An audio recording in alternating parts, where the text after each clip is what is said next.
He was fading. The beeping machines around him slowed with every hour. Fluorescent light painted his face in sickly yellows. We were supposed to be saying goodbye. Then he whispered, "Can you look at my back, Dad?" His voice trembled like it had traveled too far to reach me. I hesitated. His mother, my wife, tightened her grip on his hand.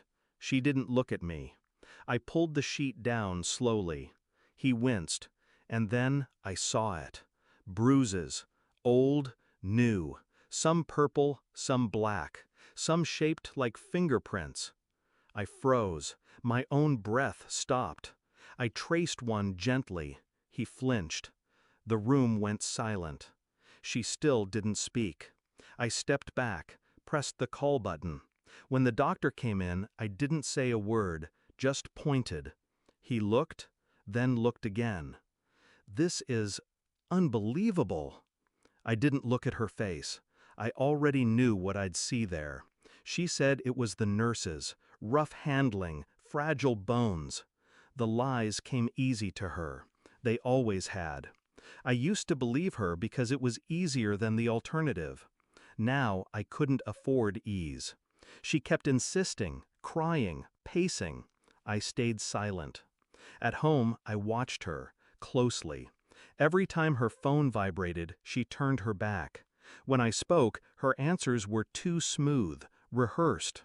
There had been signs, years ago, the way our son avoided her touch, the way he'd cling to me when she left the room.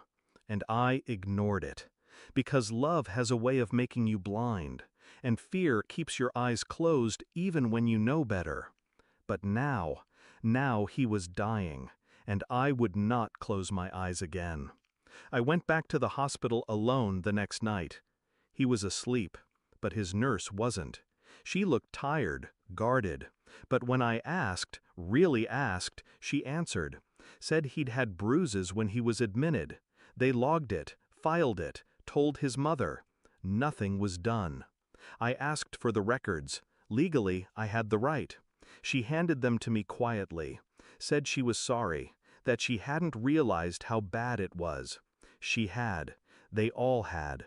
But no one had spoken. I found the CPS report buried deep, closed due to lack of evidence.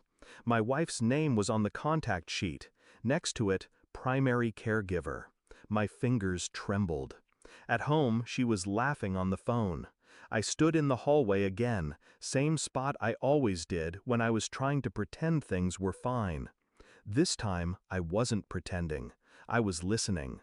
She said his death would be a release, that the little shit just wants attention, that I was too soft to see it. I recorded every word. The next day, I went to the hospital with the file, and a detective. He read the nurse's statements, saw the photos, heard the recording. He didn't speak for a long time. Then he asked me one question.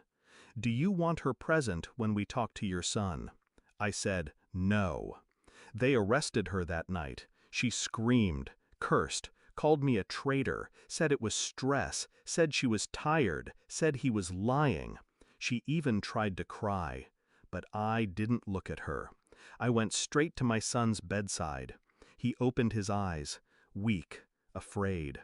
I knelt down, held his hand. "They know," I whispered. He blinked. A tear rolled down. Then he slept. For once, it looked peaceful. I didn't go to her hearing, didn't answer her calls, but I sent the lawyer everything. Evidence, audio, witnesses.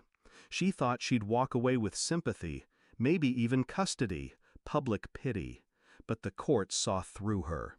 Every lie, every bruise, every omission. She lost everything. Her career, her image, and, most of all, control. They sentenced her. Not long enough, but it was something. When she saw me again, briefly, in the hall outside the courtroom, she reached out. "I need to talk to you," she whispered. I looked at her hand. Didn't take it. "You used to love me," she said. I met her eyes. The mask was gone. Just ruin left underneath. I used to believe you were someone else. Then I walked away. My son didn't make it. He died 6 days after the truth came out. I held his hand the whole time, and he smiled, just once. I tell myself it was enough. I buried him under a sky so gray it looked like grief. No speeches, just silence. People asked why she wasn't there. I didn't answer, because I had already buried her too. Not in dirt, but in truth and silence. There are things darker than death, like a parent who forgets how to love, and a father who waits too long to see what was always right in front of him. But I saw it now, and I will never close my eyes again.